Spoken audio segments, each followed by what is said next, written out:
آج کی ویڈیو میں ہم اسلام کی ایک فیملی ٹری یا اس کی تمام شاخوں کی بات کریں گے۔ اسلام جو شروعات میں صرف ایک عقیدے پہ قائم ہوا تھا، آج کئی چھوٹے چھوٹے فرقوں میں تقسیم ہو چکا ہے۔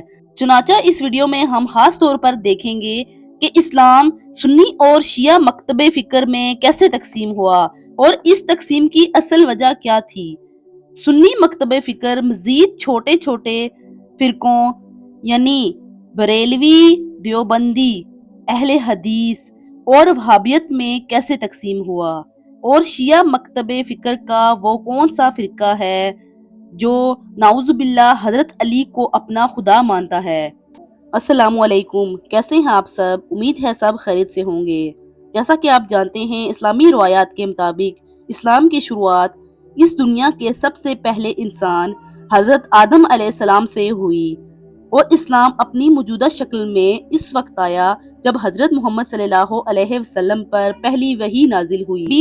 نبی پاک صلی اللہ علیہ وسلم جب تک مسلمانوں میں موجود رہے، کسی قسم کا کوئی فرقہ پیدا نہ ہوا، لیکن سن 632 عیسوی میں آپ صلی اللہ علیہ وسلم کے انتقال کے بعد معاملات کافی خراب ہونے لگے۔ سب سے پہلا اختلاف تو یہ تھا، مسلمانوں کا لیڈر یا خلیفہ کون ہوگا۔ مسلمانوں کے ایک گروپ نے آپ صلی اللہ علیہ وسلم کے قریبی دوست ابو بکر صدیق کو پہلا خلیفہ منتخب کیا، تاہم مسلمانوں کا ایک گروپ حضرت علی بن ابو طالب رضی اللہ عنہ کو خلیفہ کے طور پر دیکھنا چاہتا تھا، جو نبی صلی اللہ علیہ وسلم کے خاندان بنو ہاشم سے تعلق رکھتے تھے۔ اس کے ساتھ ساتھ آپ صلی اللہ علیہ وسلم کے کزن اور داماد تھے۔ چنانچہ ابو بکر صدیق رضی اللہ عنہ کو پہلا خلیفہ ماننے والے سنی کہلائے، جبکہ شیعہ مکتب فکر حضرت علی رضی اللہ تعالی عنہ کو آپ صلی اللہ علیہ وسلم کا جانشین اور پہلا خلیفہ مانتے ہیں۔ ان دونوں کے علاوہ ایک تیسرا فرقہ آیا جنہیں خارجی کہا جاتا تھا۔ انہوں نے شیعہ اور سنی دونوں سے علیحدگی اختیار کر لی۔ ان دونوں فرقوں کے پیروکاروں کو کافر ڈکلیئر کر دیا۔ چلیں پہلے سنی مکتب فکر اور اس کی مزید شاخوں کی بات کرتے ہیں۔ موجودہ دور میں پوری دنیا میں تقریباً 85% مسلمان سنی مکتب فکر کے پیروکار ہیں۔ سنی لفظ سنہ سے نکلا ہے، جس کا مطلب نبی پاک صلی اللہ علیہ وسلم اور ان کے تمام اصحاب کی تعلیمات پر عمل کرنا۔ سنی مکتب فکر کے 4 بڑے امام ہیں، جن کے نام امام ابو حنیفہ، امام مالک، امام شافعی اور امام احمد بن حنبل ہیں۔ ان چاروں اماموں سے سنیوں کے 4 فقہی مذاہب وجود میں آئے، جیسا کہ امام ابو حنیفہ سے حنفی، امام مالک سے مالکی، امام شافعی سے شافعی اور امام احمد بن حنبل سے حنبلی فقہ وجود میں آیا۔ ان میں سے اگر امام ابو حنیفہ کی بات کی جائے تو آپ سن 80 ہجری میں کوفہ عراق میں پیدا ہوئے، اور نسب کے حساب سے آپ ایرانی نسل سے تعلق رکھتے تھے۔ جوان ہونے پر آپ عرب میں حجاز کے علاقے میں آ گئے، جہاں انہوں نے مکہ اور مدینہ میں تعلیم حاصل کی۔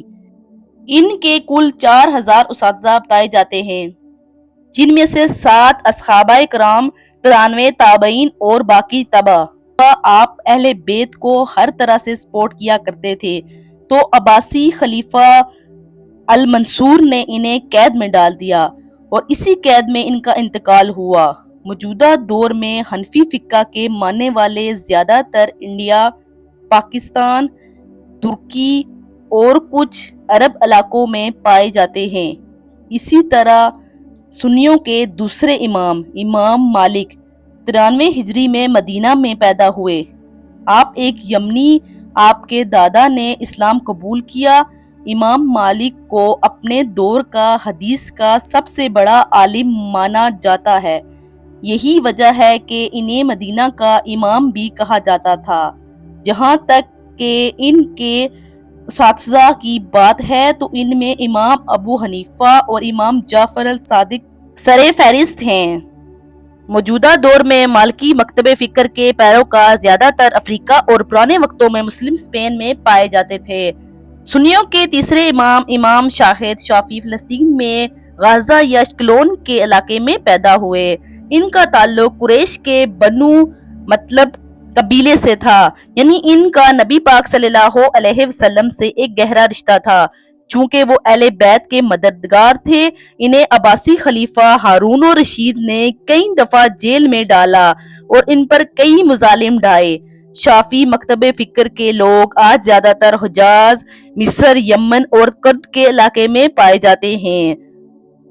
اگر سنیوں کے چوتھے امام امام بن حنبل کی بات کی جائے تو آپ بصرہ عراق میں پیدا ہوئے۔ انہوں نے اپنی زندگی کا زیادہ وقت بغداد میں گزارا۔ ان کا سب سے بڑا کارنامہ ایک مسند احمد حنبل ہے، جو تقریباً 40,000 صحیح حدیث کا مراکب ہے۔ حنبلی فقہ کے ماننے والے عرب اور سب سے بڑھ کر سعودی عرب میں پائے جاتے ہیں۔ ان چار فرقوں کے علاوہ سنی مسلمانوں کا ایک ایسا فرقہ بھی پایا جاتا ہے جو کسی امام کو نہیں مانتا۔ اس فرقے کو غیر مقلد کہا جاتا ہے۔ سنی مسلمانوں کے چار فرقوں سے مختلف مکتب فکر کی پہچان کی جاتی ہے، یہاں تک کہ جنوبی ایشیا میں مساجد کے نام بھی ان چار فرقوں کے نام سے رکھے جاتے ہیں اور لوگ انہی مساجد میں جانے کو ترجیح دیتے ہیں جو ان کے اپنے فقہ کی ہو۔ اس کے برعکس مغربی ممالک میں کسی بھی فقہ کی مسجد میں نماز پڑھ لی جاتی ہے۔ 18ویں صدی عیسوی میں مسلمانوں اور مغل سلطنت کے زوال کے بعد مسلمان یہ سوچنے لگے کہ مسلمانوں کے زوال کی وجہ کیا ہے۔ بہت سے علماء یہ مانتے کہ مسلمان حقیقی اسلام سے بہت دور جا چکے ہیں اور بہت سی نئی چیزیں اسلام میں شامل کر لی ہیں۔ چنانچہ مسلمانوں کو حقیقی اسلام پہ واپس لانے کے لیے کئی طریقوں نے جنم لیا۔ ان میں سب سے پہلی طریق برصغیر سے شاہ ولی اللہ دہلوی کی قیادت میں اٹھی۔ انہوں نے چاروں اماموں کو ماننے والوں میں اختلاف کو ختم کرنے کی کوشش کی اور قرآن و سنت کو خود سمجھنے اور سیکھنے پہ زور دیا۔ انہوں نے برصغیر کی تاریخ میں پہلی دفعہ قرآن کا عربی سے اردو اور فارسی میں ترجمہ کیا تاکہ اس خطے کے لوگوں کو خود قرآن کو آسانی سے سمجھنے میں آسانی ہو۔ ان کی تعلیمات سے متاثر ہوتے ہوئے قاسم نانوتوی نے سن 1867 میں ایک مدرسے کی بنیاد رکھی جس کا نام دارالعلوم دیوبند رکھا گیا۔ دیوبند بنیادی طور پر حنفی مکتب فکر سے وابستہ ہیں اور اپنے آپ کو اہل سنت کا تسلسل مانتے ہیں۔ یہ لوگ بزرگوں کے مزاروں پہ جانا اور عرس وغیرہ کی رسومات کو ایک طرح کا شرک اور بدعت سمجھتے ہیں۔ دیوبندوں کے مخالفین میں سب سے بڑے مخالف امام احمد رضا خان بریلوی تھے، جو بریلوی مکتب فکر کے بانی مانے جاتے ہیں۔ یہ بھی شاہ ولی اللہ کی تحریک میں حامی تھے اور ان کا تعلق بھی فقہ حنفی سے تھا، لیکن دیوبندیوں کے برعکس یہ لوگ صوفی ازم یعنی بزرگوں اور ان کے مزارات کو بھی بہت اہمیت دیتے تھے۔ برصغیر کی طرح عربوں میں بھی اسلام کو دوبارہ اپنی اصل میں حالت میں لانے کے لیے سلفی تحریک کا جنم ہوا اور سلفی تحریک سعودی عرب میں محمد ابن وہاب کی قیادت میں بہت سرگرم رہی۔ محمد ابن وہاب کو سنی مسلمانوں کی ایک شاخ اور وہابیت کا جدہ امجد مانا جاتا ہے اور ان کے پیروکاروں سب سے زیادہ سعودی عرب میں پائے جاتے ہیں۔ لیکن وہابی خود کو وہابی کہنا پسند نہیں کرتے بلکہ خود کو سلفی کہتے ہیں۔ برصغیر میں ان لوگوں کو اہل حدیث کہا جاتا ہے۔ اہل حدیث محمد ابن وہاب اور شاہ ولی اللہ دہلوی دونوں سے متاثر نظر آتے ہیں۔ وہابی اور اہل حدیث دونوں اپنے آپ کو غیر مقلد کہتے ہیں، مطلب ان لوگوں کا دعویٰ ہے یہ کسی سنی امام کے پیروکار نہیں، لیکن در حقیقت یہ لوگ حنبلی مکتب فکر سے جڑے نظر آتے ہیں۔ اس کے ساتھ ساتھ یہ لوگ میلاد اور دوسری صوفی رسومات کے بھی سخت خلاف ہیں۔ تو چلیں اب ہم شیعہ مکتب فکر کی بات کرتے ہیں۔ سب سے پہلے تو یہ اہل تشیع سنیوں کے چار اماموں کو نہیں مانتے بلکہ شیعہ امام صرف اور صرف نبی پاک صلی اللہ علیہ وسلم کی نسل سے یعنی حضرت علی اور حضرت فاطمہ رضی اللہ عنہ کی اولاد سے ہوتے ہیں۔ اہل تشیعوں کے بنیادی طور پر تین مکتب فکر ہیں جن میں زیدی، اسماعیلی اور بارہ امامی شامل ہیں۔ ان کے پہلے چار اماموں تک یعنی حضرت امام علی، حضرت امام حسن، امام حسین اور امام زین العابدین تک تو کوئی تقسیم نظر نہیں آتی۔ البتہ چوتھے امام زین العابدین کی وفات کے بعد شیعہ مکتب فکر کی پہلی تقسیم کا آغاز ہوتا ہے۔ ان کی وفات کے بعد اہل تشیعوں کی ایک بڑی تعداد نے ان کے بیٹے محمد الباقر کو پانچواں امام تسلیم کر لیا، لیکن امام زین العابدین کے چوتھے بیٹے زید ابن علی امویوں کے خلاف ایک بغاوت میں شہید ہو چکے تھے، جس کے نتیجے میں لوگوں کے ایک دوسرے گروہ نے انہیں پانچواں امام تسلیم کر لیا، جو اہل تشیعوں کی زیدیہ فرقے کی بنیاد تھی۔ اور جہاں تک موجودہ دور کی بات ہے تو زیدیہ فرقے کے لوگ آج زیادہ تر یمن میں پائے جاتے ہیں۔ اگر امام باقر کی بات کی جائے تو ان سے اہل تشیعوں کی 12 امامی شاہ چلتی ہے۔ شیعہ مکتب فکر کی اگلی تقسیم امام باقر کے بیٹے امام جعفر الصادق پہ آ کے ہوتی ہے، لیکن یہاں آپ کو یہ بات بھی بتاتے چلیں کہ امام جعفر کی بدولت شیعہ اور سنی دونوں میں ایک مضبوط رشتہ قائم ہوتا ہے۔ وہ کچھ ایسے کہ امام جعفر الصادق کو سنیوں کے دو بڑے اماموں امام ابو حنیفہ اور امام ابو مالک کا استاد مانا جاتا ہے۔ اس کے ساتھ ساتھ امام جعفر الصادق نے اپنے جعفری مکتب فکر کی بنیاد رکھی۔ کہا جاتا ہے کہ امام جعفر کو عباسی حکمران المنصور نے زہر دیا تھا اور ان کی شہادت شیعہ مکتب فکر کی اسماعیلی فرقے کی بنیاد بنی۔ وہ کچھ ایسے کہ انہوں نے اپنے بیٹے اسماعیل کو اپنا جانشین مقرر کیا تھا، لیکن حضرت اسماعیل کی وفات امام جعفر سے پہلے ہی ہو گئی تھی، لیکن اس کے باوجود کچھ لوگوں نے حضرت اسماعیل کو 7واں امام تسلیم کر لیا، تو ایسے یہ لوگ اسماعیلی مکتب فکر کی بنیاد بنے، جبکہ کچھ دوسرے لوگوں نے امام جعفر کے دوسرے بیٹے موسیٰ الکاظم کو 7واں امام تسلیم کیا۔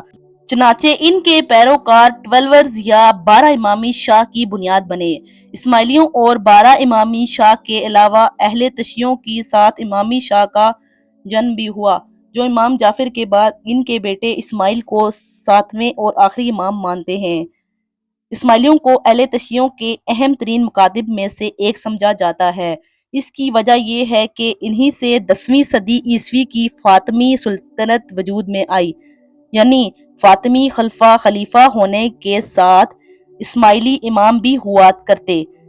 فاطمی سلطنت کے دور میں اسماعیلی مزید 5 حصوں میں تقسیم ہوئے، جیسا کہ آپ دیکھ سکتے ہیں۔ ان میں مستعلیہ، نظاری، حافظی، طیبیہ اور بورہ شامل ہیں۔ اسماعیلیوں میں کچھ لوگ ایسے بھی تھے جنہوں نے فاطمی خلفاء کو ماننے سے انکار کر دیا اور انہوں نے اپنا الگ فرقہ بنا لیا، اور یہ لوگ کرامتہ مکتب فکر کے نام سے مشہور ہوئے۔ ان کے بارے میں آتا ہے کہ انہوں نے مکہ کا ایک طویل محاصرہ کیا اور زمزم کے کنویں کو بے حرمتی کرتے ہوئے مسلمانوں کی لاشوں سے بھر دیا۔ اس کے علاوہ ان پر حجر اسود کو چوری کرنے کا الزام بھی لگایا جاتا ہے۔ فاطمیوں سے ہی اسماعیلیوں کے ایک اور فرقے نے جنم لیا جسے دروز کہا جاتا ہے، لیکن اسماعیلیوں سے نکلے اس فرقے کو مسلمان نہیں سمجھا جاتا، کیونکہ یہ فرقہ کافی حد تک عیسائیت سے متاثر نظر آتا ہے۔ یہاں آپ کو بتاتے چلیں کہ اسماعیلی نظاری اہل تشیعوں کی واحد شاخ ہے، جن کے اماموں کا سلسلہ آج کے دور میں بھی جاری ہے۔ آج ان کے اماموں کو آغا خان کہا جاتا ہے۔ ان کے موجودہ امام آغا خان، جو اسماعیلیوں کے 49ویں امام مانے جاتے ہیں، امام جعفر الصادق کے دوسرے بیٹے امام موسیٰ کاظم سے اہل تشیعوں کی 12 امامی شاخ چلتی ہے۔ یہ لوگ 12واں اور آخری امام امام مہدی کو مانتے ہیں، جنہیں روح پوش امام مانا جاتا ہے، اور یہ لوگ ان کی اس دنیا میں دوبارہ واپسی پہ بھی یقین رکھتے ہیں۔ اسماعیلیوں کی فاطمی سلطنت کے 12 امامی شاخ کی بھی ایک سلطنت وجود میں آئی، جسے صفوی سلطنت کے نام سے جانا جاتا ہے۔ صفوی سلطنت کے جھنڈے تلے یہ لوگ تقریباً 200 سال تک ایران پہ حکومت کرتے رہے۔ اس کے ساتھ ساتھ 12 امامی شاخ بھی مزید ترین 3 حصوں میں تقسیم ہوئی۔ اس کے ساتھ ساتھ 12 امامی شاخ بھی مزید 3 حصوں میں تقسیم ہوئی، جنہیں اصولی، اخباری اور علویون کہا جاتا ہے۔ ان تینوں میں علویون کو دائرہ اسلام سے خارج سمجھا جاتا ہے، کیونکہ یہ لوگ حضرت علی رضی اللہ عنہ کی محبت میں اتنا آگے چلے گئے ہیں، انہیں پہلا امام ماننے کے ساتھ ساتھ نعوذ باللہ خدا کا درجہ بھی دینے لگے۔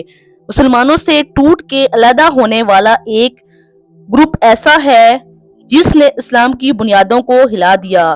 اس گروہ کا سربراہ مرزا غلام احمد قادیانی تھا، جس نے نعوذ باللہ آخری نبی ہونے کا دعویٰ کیا۔ ان لوگوں کو احمدی کہا جاتا ہے۔ یہ لوگ اپنے آپ کو تو مسلمان سمجھتے ہیں، لیکن انہیں دائرہ اسلام سے خارج اور کافر مانا جاتا ہے۔ اسلام کی مختلف شاخوں اور مکاتب فکر کو جاننا ہمیں یہ سمجھنے کا موقع دیتا ہے کہ ہم سب کا بنیادی مقصد اللہ کی عبادت اور نبی پاک صلی اللہ علیہ وسلم کی تعلیمات پر عمل کرنا ہے۔ اختلاف کے باوجود ہمیں ایک دوسرے کے عقائد کا احترام کرتے ہوئے امت مسلمہ کے اتحاد کے لیے کام کرنا چاہیے۔ دعا ہے کہ اللہ ہمیں صحیح راستے پر چلنے کی توفیق دے اور ہمارے دلوں میں دین کی سچی محبت